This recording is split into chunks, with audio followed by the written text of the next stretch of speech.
What's up, everybody? So it's time for another video, and since somebody specifically requested a Delhi guide during my Teutonic Order video, let's go ahead and jump back to Delhi. You see, for those of you who haven't been members or following this channel for a very long time, you probably wouldn't recall, but yeah, this channel began with a Delhi guide. In fact, this channel wouldn't exist if it weren't for a bad Delhi strategy that was around for about a couple years, about 3 to 6 years ago. And I was frustrated the fact that it just seemed like there were easier ways of doing it. So I made my own channel, made my own guide to show a better way of doing things. And what I'm talking about is Sirhind. For those of you who haven't played Delhi before, you are a 60 development tag right here, and you have Sirhind up here, who is covered in your cores. They have about double your development. And in about 6 months, they will get an event where they will get 6,000 more troops, a 454 general, and will declare independence. And here's the thing, they got cores on you too, meaning they're going to full annex you, they're going to dumpster you in combat because you have nothing to fight a 454 when they have more troops than you. So you have very little time to prepare, so what everybody's recommended strategy was, declare war on somebody, specifically Kashmir up here because you have a core up here, and just stay at war for 10 years. Because the event that allows them to do all this, for Sirhind to declare war on you, get extra troops, get that amazing general, that only happens if you're at peace. And it also only happens if they have this guy or somebody of this dynasty in charge. So the hope was you have 10 years to get them loyal, keep them happy, and then peace out that war and integrate them, since they only have their own stuff, instantly. The thing is that means you're sitting around for 10 years, not really doing anything. The other option is to fight Sirhind, which obviously is going to be difficult with a 454 general, as well as 2 forts in here that you're going to have to fight through.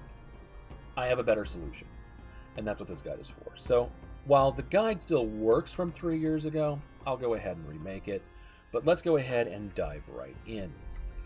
First things first is the estates and privileges. Now, for the most part, this is stuff you guys have seen before.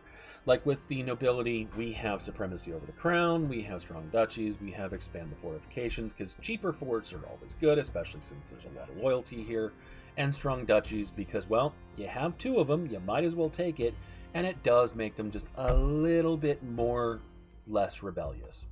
Always nice to have.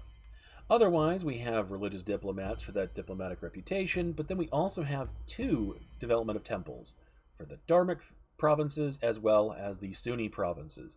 I also grant the Brahmin autonomy here. You don't have to grant this. I just don't want to deal with it until later on when it's easier to convert stuff when I have religious ideas. So it's entirely up to you when you want to do this, but I'm granting this early, but it's your call. As far as the Rajputs are concerned, you'll notice that I do not have the crown land here anymore. You will start off with 37%, meaning you can seize and then grant something. I don't think the Rajput regiments early on are helpful. While they are useful troops, the amount of your force limit that are going to take that up is so low, they don't matter. And I would rather take that 5% crown land and get diplomatic power than Rajput regiments that don't matter early on. Otherwise, down here, just development cost and then some liberties just because it improves their loyalty. And I can still control everything else and revoke things as I need to. So just keep things loyal, keep things balanced, and you should be fine. But you could go ahead and change this. There's also honestly not much here that matters too much. The 2 I think that do matter are strong duchies and religious diplomats, and you'll see why in a second. With that being said, that is the estates and privileges. So let's go ahead and turn on to the rest of your interactions before you unpause. First things first, you do have a government interaction. You have either manpower and core creation costs, which does not help you with Sirhind, not really. You also have money, which, great, again, does not help you fight Sirhind. And then you have lenient taxation. Take the lenient taxation. This actually does drop it quite substantially because you also get that diplomatic reputation, and now you can come in here and placate them. These 2 will ally each other, boosting themselves up slightly, but you should be able to control for that, and they shouldn't become supported by anybody else within the first month. but it doesn't really matter if they are. You see, you already have them where you need them to be to cripple them and make it substantially easier for you, but we'll go ahead and get to that in just a minute. Let's now turn to diplomacy.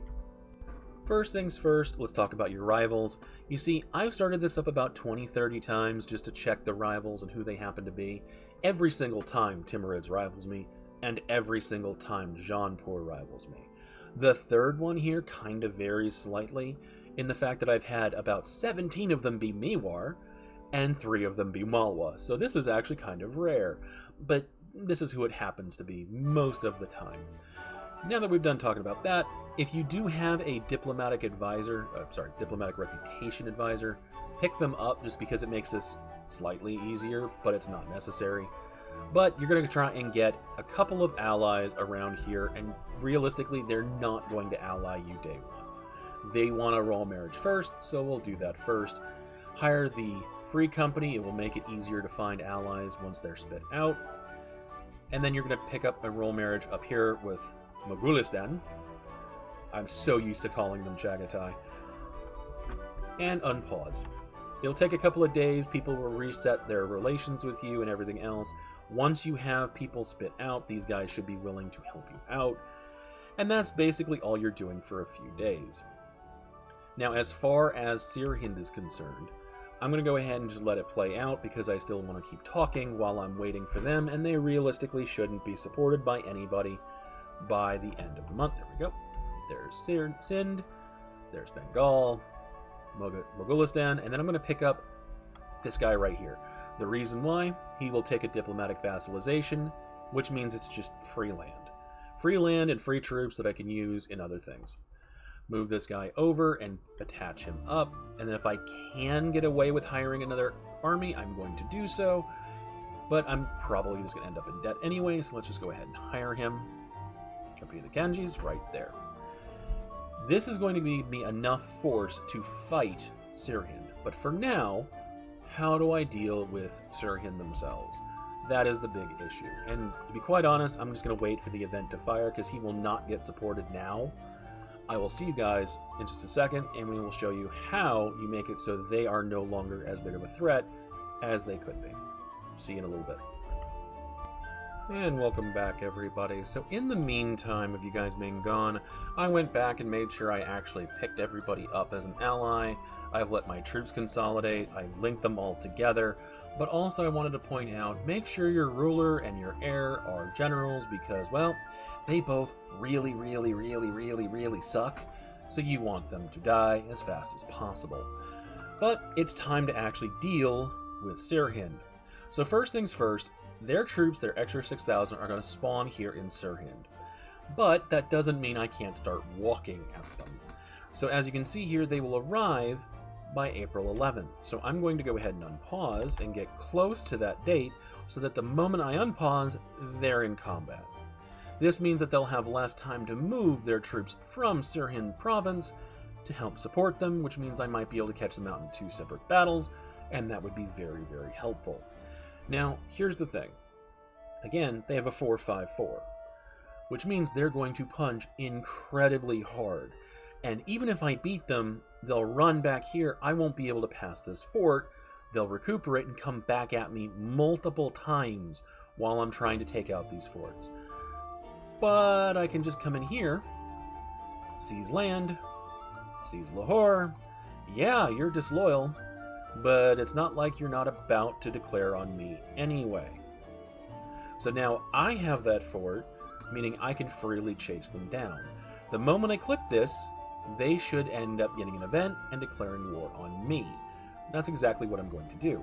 Now, this is a defensive war, which means all of my guys come in, including the guy that was allied to him. He remains loyal, because he does not come in with that event. Which means now, it's all of us versus just him. And if I can win this fight, fantastic. But even if I lose, I'll just run away and just recuperate somewhere else. So, as you can see here, I attack. It looks like it's going to be pretty close, actually. Usually is. And now I just chase down his army, make sure it's not a threat anymore. And that's Sirhind dealt with.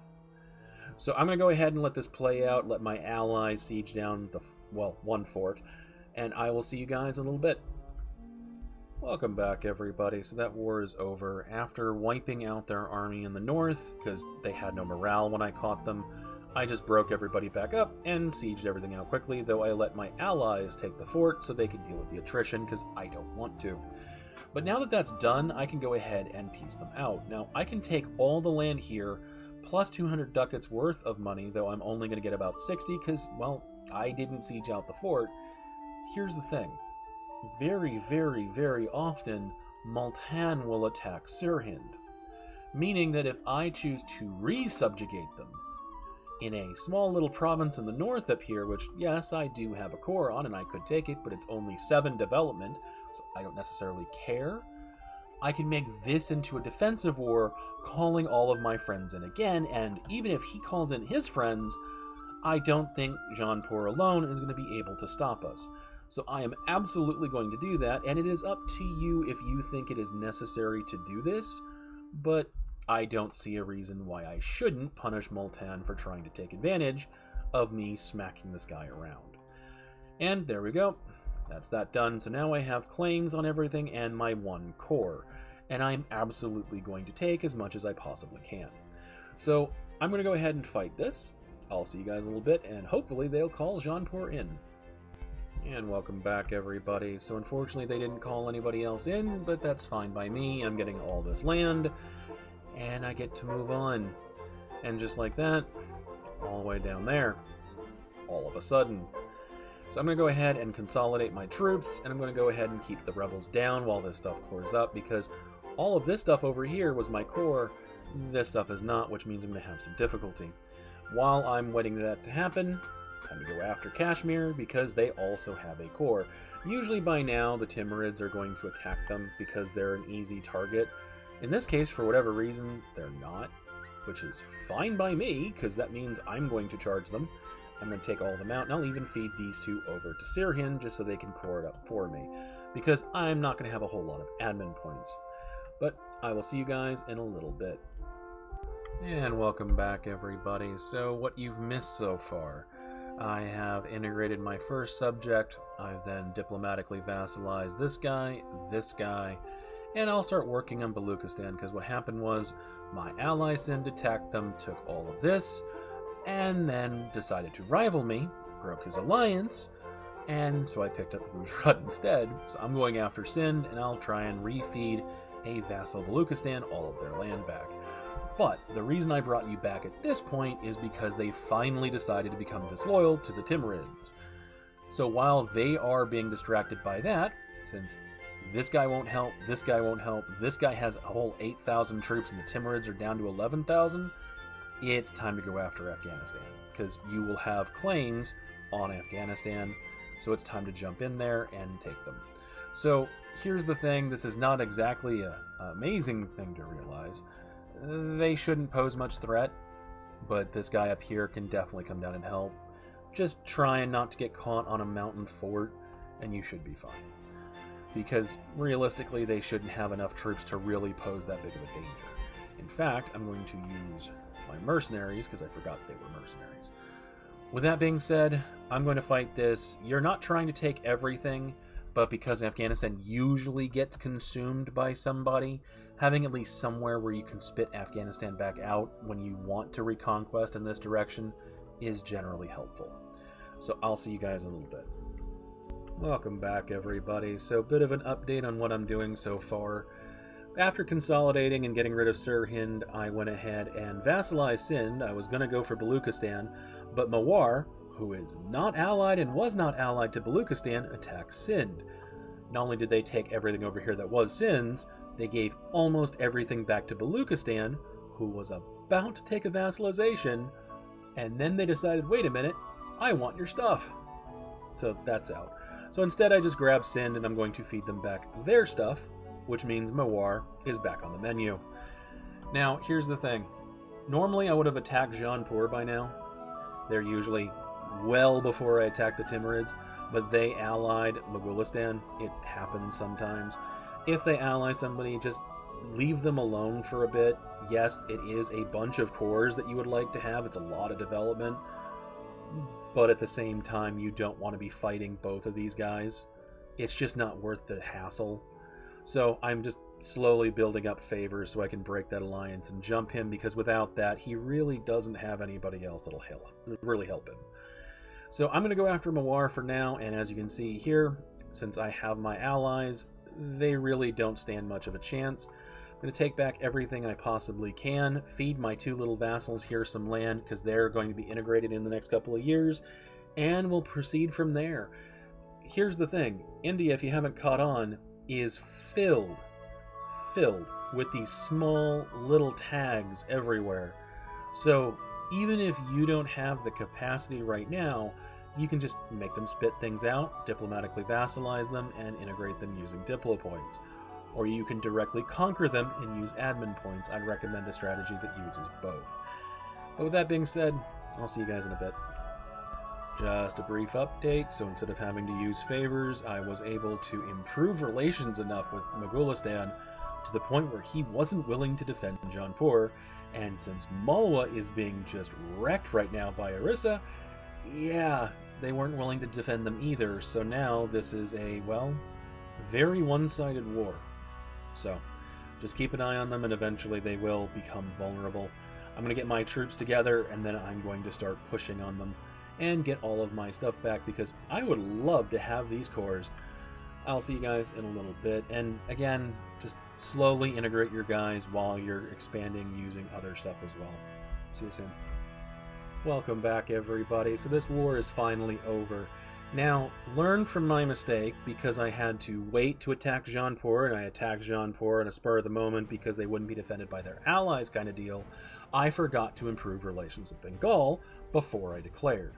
And because of that, I'm now sitting on 5.5 war exhaustion when I wouldn't have had any, because I don't think I even really took many casualties in this at all. But here's what happens. When you take all of your cores, Bengal has decided it's all vital interest. Now, the maximum they can lose their opinion from vital interest provinces is 200 opinion. They're going to lose 200 opinion. Now, here's the thing. If you look here, there is no return core. I can't use that to just grab my cores. If this ever happens, because this can be frustrating, click overextension, because cores cost no overextension. Now you can find it very, very easily, and it'll count it towards whoever is going to get it. So if this doesn't work for your subjects too, you now have a quick way of doing it. But I'm going to have them release Mewat too, because I can get them through Diplo vassalization and piece them out. And as you can see, they lost 200 opinion. They are still hostile to me, because they want my stuff. But because it is positive opinion, they shouldn't break the alliance. Not quite yet. And I want to keep this Bengalese alliance for now, because I want to use them to break further south. While I will eventually go after Bengal, for now, I want them to remain an ally until I am on their border. Because they're still useful until that time. They could still break this alliance at any point, though. So don't think that just because you did this, they're going to absolutely stay. They may not. With that being said, I'm going to continue consolidating. I'm probably going to go after Baluchistan, but it looks like the Timurids, being the Timurids, have decided that they're going to protect them with 8,000 troops. So yeah, I'm probably going to smack both of them. But I will see you guys in a bit. Oh, I do want to talk about this. So let's go ahead and talk about your... You see, because you're not in Europe, you're not going to get the first 3 institutions that spawn. You will start off with feudalism, but you do not have Renaissance. I have not developed to get Renaissance at all. Because at the end of the day, while I don't have Renaissance, no one else in India does either, which means their tech is just as slow as mine. So since I am strapped for points because my starting ruler and heir sucked, I don't have the time or the points to invest into that. If you get a high stat ruler, fantastic. Good for you, go ahead and develop it early. But if you're going to go the alternate route, where allowing it to spread first, it actually doesn't take as long as spreading all the way from Europe to get Renaissance, and that's because of a doll. If you look in your institution spread, you'll see that it is actually spreading down here incredibly slowly because of this monument. This will give them slow institution growth of whatever institution is currently spawned. So since I have no reason to push it all of a sudden from the beginning for Renaissance, I'll let it spread through a doll, and then once I know they're probably about to embrace it like they are now, I'll improve relations, I'll try and get them as an ally, whatever I need to do so that they will send it to me. Because that way I don't have to worry about the Renaissance while I also have to worry about colonialism and the printing press. That can be dealt with later.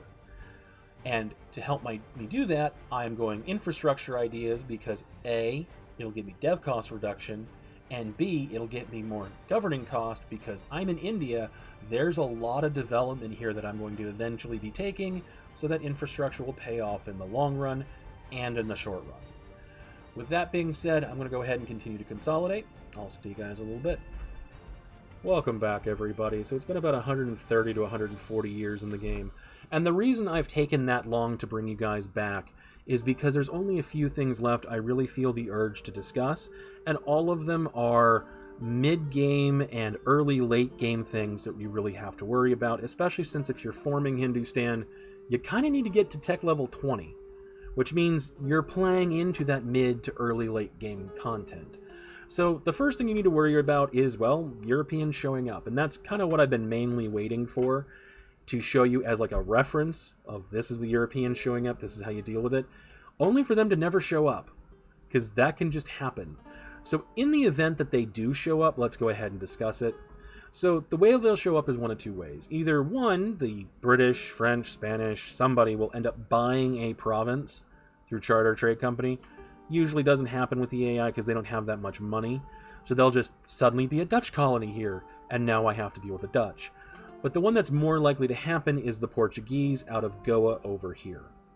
What happens is, if Portugal can colonize certain provinces in their mission tree, which includes the Cape of South Africa, they can just get Goa here for free the moment they show up and it's within colonial range.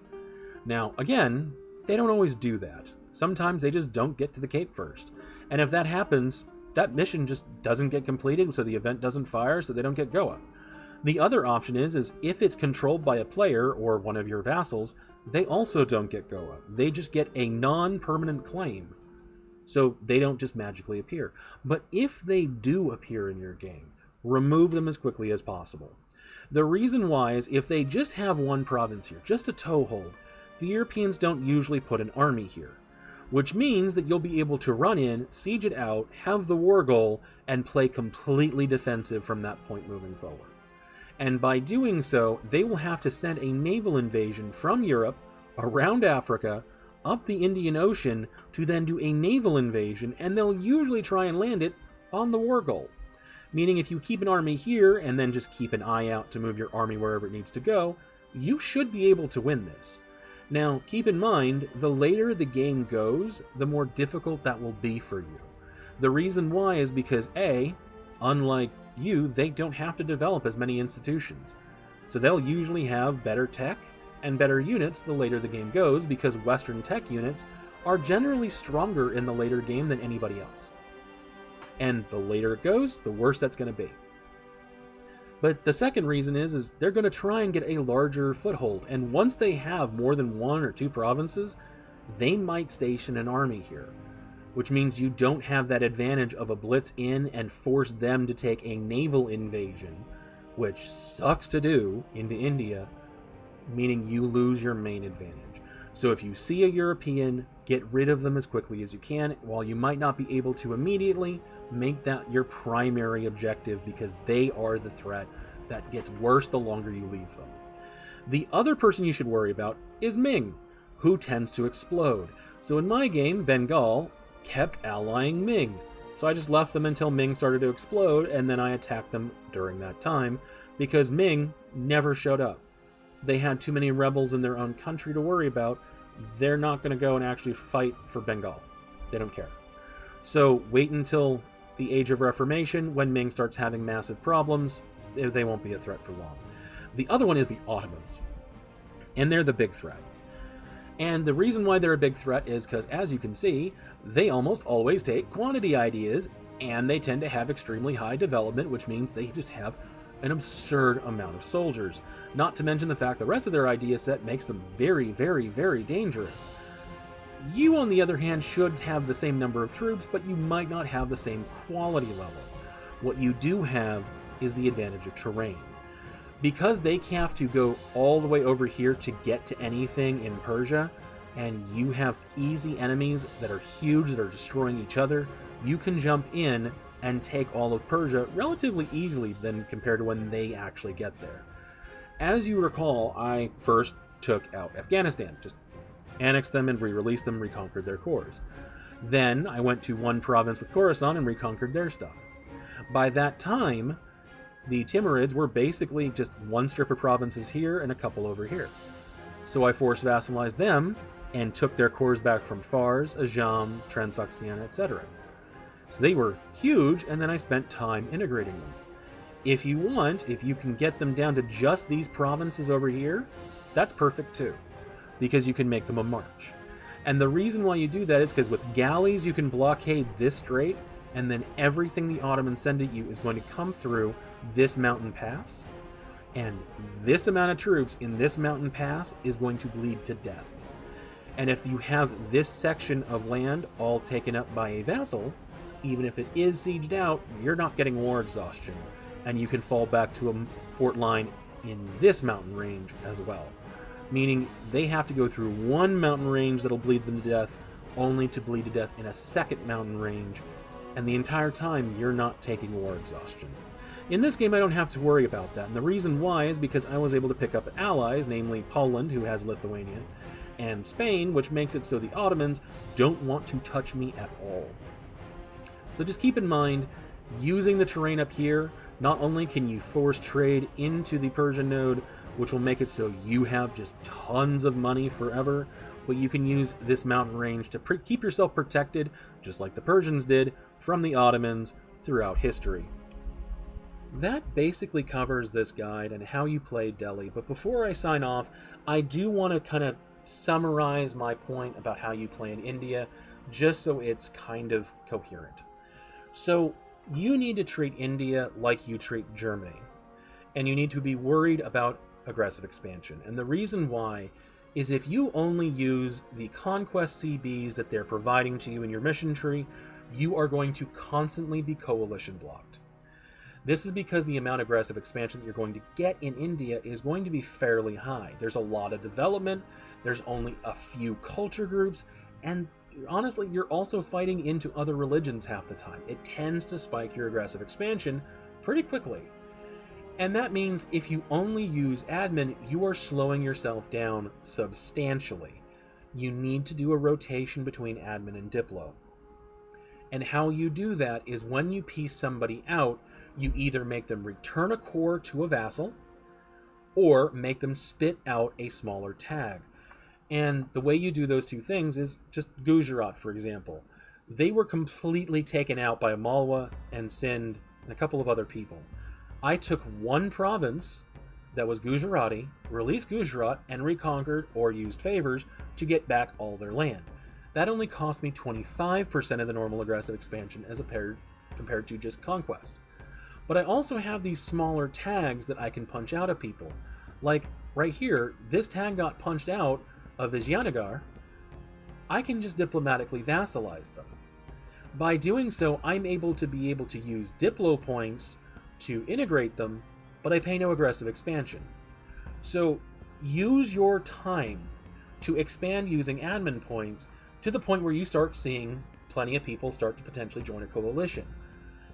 After you do that, attack people and make them spit out these smaller tags. First off, they're not going to care what you did before they got spit out for the most part, meaning you now have people you can ally when other people wouldn't ally you.